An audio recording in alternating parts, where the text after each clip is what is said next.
이야기 우리 공화당 조원진 대표님 함께합니다. 안녕하십니까? 반갑습니다. 네, 주말 잘 보내셨습니까? 예. 지금 저희 좀 전에 박지원 전 비대위원장과 인터뷰를 했는데요. 네. 민주당의 좀 다선 의원들 좀 대구 경북에 좀 출마해라. 뭐 가능성이 있는 거죠. 아, 될 수도 있습니까? 뭐 되기는 힘들지 않겠느냐. 그 대신에 예. 그 전체 총선 분위기는 네. 바꿀 수 있다. 아, 이렇게 보죠.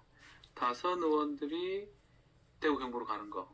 그 전에 우리 저 선배분 중에 하고 김부겸 의원은 뭐 가서 성공을 한 케이스고, 예. 그거는 뭐 워낙 대구에서 알려진 원래 분이니까. 군포에 있다가 대구에 가가 몇 번 끝에 지금 된 거잖아요. 수성구 쪽에. 예.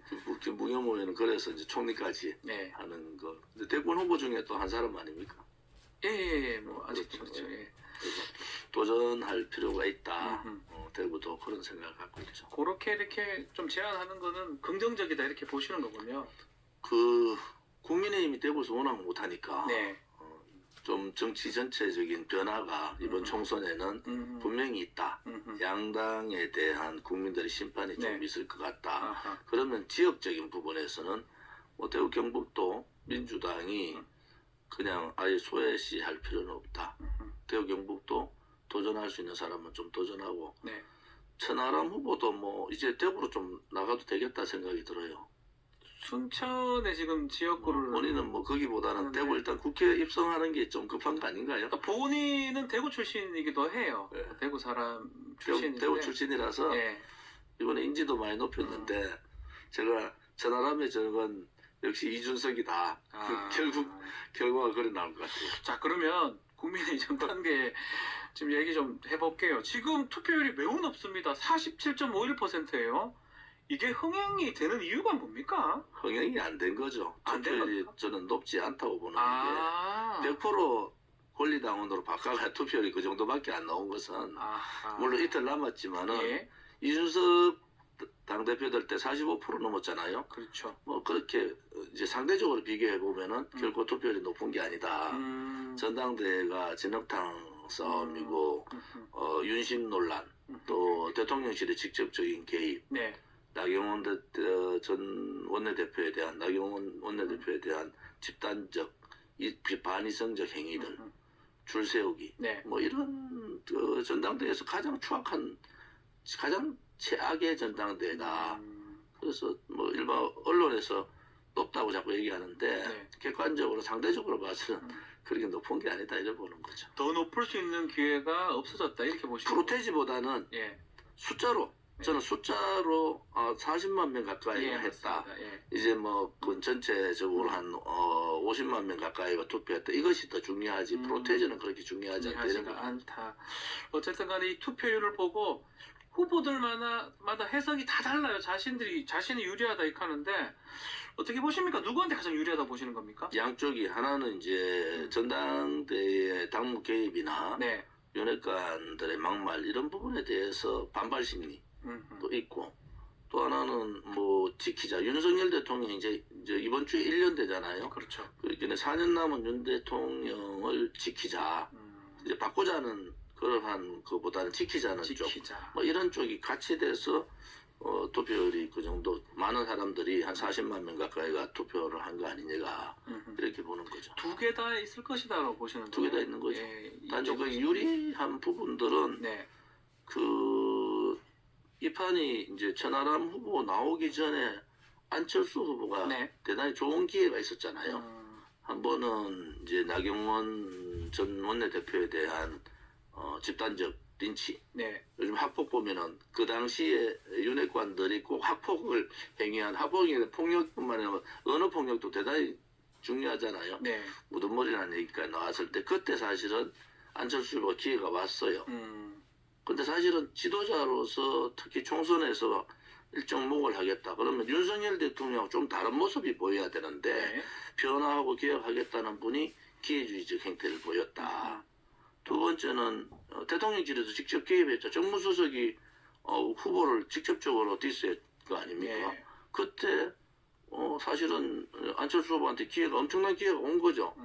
근데 뭐 윤석열 대통령하고 각을 세웠다 이런 것보다는 오히려 이 권력의 정당의 당무 개입, 이런 부분에 대해서는 정당성이 있잖아요. 각을 세워도. 그렇죠. 그때 권력에 굴종하는 형태를 보였다. 그러니까 이번에 안철수 후보가 저렇게 큰 힘을 발휘 못하는 게 두 번의 기회에 하나는 기회주기 형태를 보이고 하나는 권력에 굴종하는 형태를 보였기 때문에 안철수 후보의 향후의 정치 행보도 굉장히 어렵다.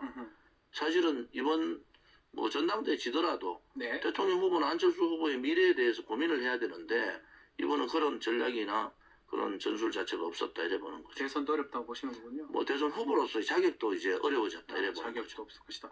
뭐 지금 그 말씀 그대로 같아요. 그러다 보니까 이 막바지 와서 지금 대통령실 특히 행정관들이 전대에 개입됐다라고 직접 언급을 하고 문제를 삼고 있거든요.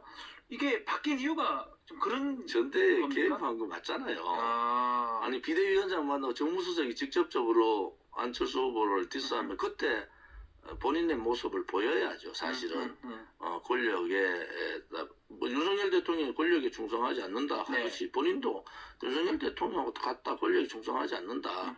단지 총선에 승리하는 것이 국민의힘 당원의 뜻이다. 이렇게 나가야 되는데 네. 그분은 항상 막바지에 손 들고 버스 지나간 다음에 손 들고 이래서 그거부터 바꾸지 않으면은 앞으로도 정치 행보가 굉장히 어렵다 이래 보는 거죠. 버스 지나갔다고 보시는 겁니까? 지나갔죠. 지금 그러면 지금 뭐 소통수석 사회수석인가요? 거기 행정관들이 지금 그 소통방에서 안 후보 비판하고 김기현 후보 해야 되겠다 이렇게 하는 게 전대 개입이라고 봐야 되는 겁니까? 어떻게 봐야 전대 됩니까? 개입이죠. 대통령실의 기강이 무너진 거죠.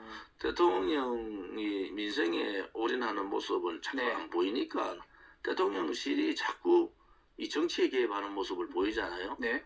정치는 그냥 정당들한테 맡겨놓는 것이 자유지. 윤석열 대통령이 자유를 적극 강조하고 공정상식을 강조하는데 이번 전당대회를 통해서 윤석열 대통령도 플러스가 안 됐다. 저는 그래 보는 거죠. 마이너스일 것이다. 결국은 뭐 김기현 후보 쪽이 유리하다고 저는 보고 있지만 네. 다음 전대가 중간평가 윤석열 대통령이 치를 수밖에 없는 전대가 되면은 네. 그 다음 3년은 어떻게 합니까? 만약에 총선에서 이 과반을 얻지 못할 경우에는 어떻게 할 거냐? 그런 고민들도 국민들은 많이 하고 특히 국민의힘에 이번에 많은 분들이 한 40만 명 가까이가 투표를 참여했다는 것은 네. 그러한 걱정의 일단들이 보여진 거다 이래 보는 거죠. 그러면 그 대표님 보시기에는 그 행정관이 본인 스스로 자기 의지로 그런 채팅방 만들고 그건 아닐 것이다라고 보시는 거예요? 그 윗선이 있다 이렇게 보시는 겁니까? 대통령실이 예. 그 대통령 비서실장부터 정무수석이 당무 개입하는 모습을 보니까 행정관들이 그런 행동을 하지만은 이 문제 또한 네. 징계 사유다 저는 그래 보는 거죠. 징계다. 자, 그런 상황에서 또 3월 8일 날 참석을 직접 합니다. 그러면 더 논란이 좀 더 커지지 않을까요? 역대 대통령들도 예, 예. 전당대회 때 거의 다 참석을 했어요. 그래서 그거는 큰 논란이 안 되는데 문제는 네. 이제 2차 투표를 갈 거냐 말 거냐. 윤 대통령 참석 의지가 강하다 하는 것은 대통령실이나 뭐 국민의힘 내부적으로는 1차에서 과반 넘을 가능성이 있다 이래 보는데 네. 저는 좀 다른 시각이에요. 좀 다른 시각인 게 참석했는데 만약 결선 가게 되면 그것 좀 이상한 거 아닙니까? 대통령 직접 오셨는데. 결선에 2번 나가셔야 되나? 와, 이거 이상하네. 예. 저는 표가 네. 김기현 후보가 과반을 넘기기가 조금 힘들 거다. 실질적으로 네. 보면은 45대 55 김기현 외에 그런 구도가 되지만은 결국은 뭐 55대 45로 정도로 김기현 후보가 이길 거다. 결선은 가서 55대 45가 더 될 것이다. 근데 뭐 이겨도 만약 과반 안 간다, 결선 안 간다 하더라도 박빙으로 갈 수밖에 없다. 50대 가딱 넘을 정도로 될 것이다. 그런 예. 상황이니까 윤석열 대통령이 전대에 가시면은 나름대로 스릴이 있으시겠지. 그 스릴을 느끼려고 간 그날 바로 발표가 되나요? 전당대회? 아니, 전당대회가 과반이 넘으면 예. 그날 바로 결정을 해야 되니까. 결정해버리니까. 과반이 못 넘으면은 이제 그 나름대로 투표율은 발표할 수밖에 없잖아요. 대통령 거기 앉아 있는데 이게 과반 안 됐다 이래가지고 결선 또 해야 된다 이런 경우 생길 수도 있겠네요. 그렇게 안 되려고 지금까지 당무 개입을 노골적인 당무 개입을 하고 반이성적 행동에 대해서 네. 윤핵관들이 나섰는데 이번에 네. 전당대회를 통해서 윤핵관들을 얼마나 국민들이 싫어하는가 또 국민의힘 당원들도 얼마나 싫어하는가라는 것을 적나라하게 보였고 이번에 많은 분들이 투표하게 된 원인 중에 하나도 예. 이준석 전 대표의 재등장이에요. 이준석 대표가 예. 나오니까 예. 김기현 후보한테 더 도움을 줬구나 이런 생각이 들어서 제가 한편으로 보면은 이준석 때문에 과반이 안 될 가능성도 있겠다 이런 생각이 들어요. 한편으로. 그런데 이준석 전 대표가 나왔기 때문에 거기에서 예. 이제 그 이준석 트라우마 있는 특히 권리당원, 책임당원 분들은 굉장히 강하거든요. 네. 그런 부분들이 이번 전대에 하나의 변수로 볼 수 있다 이래 보는 거죠. 마지막으로 이준석 전 대표 얘기를 했는데 이준석 전 대표는 자기 정치하는 겁니까? 아니면 지금 천하람 등등 천하용인 후보 지원을 제대로 하고 있는 겁니까? 어떻게 보시는 겁니까? 제대로 못하는 거죠. 이준석 대표는 이번에 좀 더 한 텀 더 그 입을 좀 얘기를 안 했으면 좋을 뻔했는데 예. 그 성격에 못 견디는 거죠.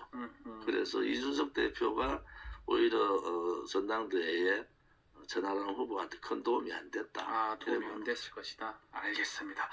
자, 민주당 이야기도 좀 해보겠습니다. 지금 부결 이후에 체포동의안 당 상황이 별로 좋지 않습니다. 이런 뭐 뒤숭숭한 분위기가 좀 계속될 것 같습니다. 계속 되겠죠. 4월 달에 원내대표 선거 있으니까 네.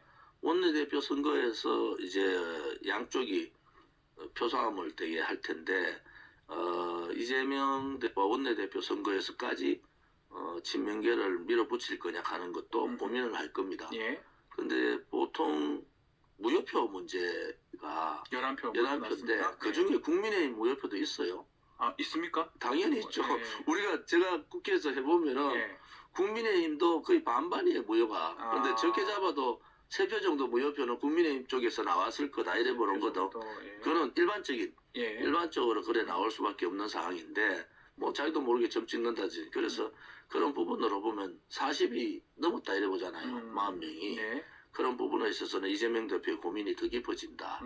그게 비명계, 반명계 쪽에 그 조직적인 이탈이잖아요. 네. 이것을 뭐 그냥 개별 투표로 맡긴 게 아니라 조직적인 이탈이 왔기 때문에 저는 40명 가까이 40명 혹은 넘게 이탈표가 생긴 거다 이래 보기 때문에 뭐 압도적인 부결로 이길 거라 생각했던 이재명 대표의 고민은 갈수록 더 깊어진다 이래 보는 거죠. 자, 지금 여러 가지 얘기를 하고 있는데 좀 전에 박지원 비대위원장도 그 얘기를 하더라고요. 뭐 가결할 수 있다. 그러면 의사표시를 제대로 해야 되는 거 아니냐. 왜 그걸 자꾸 뒤에서 숨고 있느냐라고 하는데 앞으로 비명계, 그러니까 이번에 체포동의안 가결했던 그 의원들 얘기를 자기 목소리를 제대로 낼까요? 이제 어느 시점 되면은 총선이 가까워질수록 네. 목소리를 낼 수밖에 없어요. 그래서 제2차 체포 동의안도 네. 이제 대북 송금 문제를 가지고 들어올 텐데 그렇죠. 이 문제는 지금 일반 개인 비리하고 또 다른 차원이에요. 거기서 지금 민주당 지지율이 뭐 29% 뭐 좀 다르지만은 서울이 한 21%까지 갤럽에서 나왔다 하는 것은 이거는 그 국민의당 안철수 전 지금 의원이 만들었던 국민의당에 재판 올 가능성이 있겠다. 이런 부분에 있어서는 민주당이 지금 굉장히 물밑에서는 굉장히 머리 싸움이 벌어지고 있다 이래 보는 거죠. 그러면 대표님 보시기에는 이재명 대표가 이런 비명계 이런 의원들을 아니면 이 모임들을 적극적으로 이렇게 좀 해야 된다. 소통해야 된다. 뭐 소통하고 싶어도 못하는 게 뭐 팬덤 정치 여러분 잘 아시지만 뭐 개딸들의 행태가 반지성적, 반합리적, 반논리적 행위들이 또 거기에 민주당의 지도부가 당선 지도부들이 동조를 하고 오히려 그것을 이끌고 있다 이래 보고 있거든요. 네. 그래서 지금은 많은 강을 루피콘 강이 한 3분의 2는 건넜다 이래 봐요. 양쪽이. 강을 건넜다. 그래서 그 상황들을 어떻게 수습할 건 그게 이제 정치력인데 이재명 대표가 사실은 대통령 후보까지 왔지만은 국회의원으로는 초선이잖아요. 네. 그래서 그러한 정치력을 어떻게 발휘할 거냐 하는 것도 지켜볼 필요가 있다고 앞으로. 봅니다. 지금 저희가 금방 말씀하신 서울 지역 갤럽 21% 보니까 29% 정도 나오는 것 같아요. 이거는 전체적인 아, 전체는 29%. 서울 지역 29%. 그다음에 39대 29% 나왔죠. 예. 그다음에 서울이 또 39대 20. 뭐 그건 나중에 좀 보시면 뭐 네. 되는데 아, 예. 그래요. 서울이 21이고 전체가 29% 그래서 맞습니다. 예. 서울이 21% 나왔다는 것은 민주당으로 봐서는 그냥 사망 선고를 해버렸다. 네. 이게 이제 어느 선까지 올라가느냐 하는 것은 민주당 스스로 올라가기는 힘들 것 같아요. 이제는. 네. 그래서 윤석열 정부가 얼마나 많이 다른 부분에서 민생을 못 챙기느냐. 아, 정당이 집권여당이 못해야 떨어질 것이다. 그래서 저는 아, 좀 심각하게 좀 보고 있습니다. 아, 그 결국은 민주당발 분당의 경우가 있으면은 네. 국민의힘도 분당의 상황이 오지 않겠느냐. 왜냐하면 지금 이 전당대회를 통해서 이미 그 윤핵관들의 또 대통령실의 그 의중은 네. 다 보였다 보이거든요. 네. 그러면 반 혹은 비윤계, 반윤계라 표현은 그렇지만 비윤계들의 예. 생각들은 좀 민주당하고 똑같이 비명계의 생각들하고 똑같은 입장들이다. 네. 그래서 그분들의 정치 행태가 이제 이 3월 달부터 4, 5, 6, 7월 이제 정기국회 전까지 굉장한 변화들이 정치권에 있을 수밖에 없지 않느냐. 네. 이게 그대로 그냥 자기들이 공천 혹은 학살 혹은 공천 물갈이의 대상인데 그대로 간다. 정치인들은 그래는 안 하더라고요. 네. 자, 갤럽이 조사했던 내용이고요. 이거 자세한 내용은 중앙선거관리 홈페이지를 참조하시면 됩니다.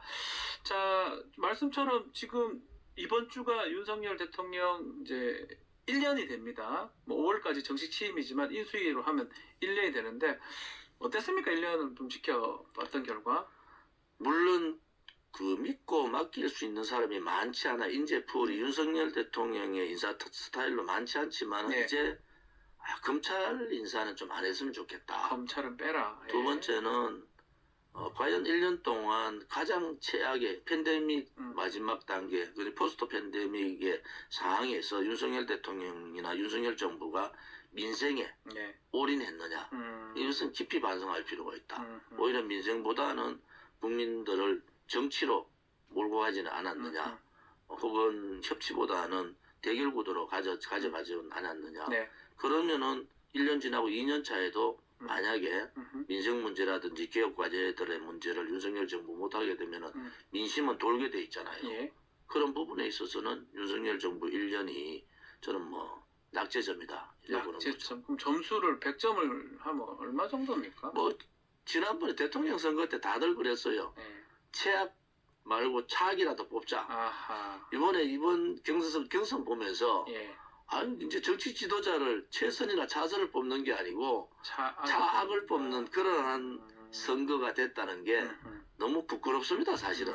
그래서 이것이 언제부터 이렇게 됐느냐 반성할 필요가 있는데 뭐 낙제점이라는 것은 50%안 되고 지금 지지율 정도 35점 정도다 이래 보는 거죠. 알겠습니다.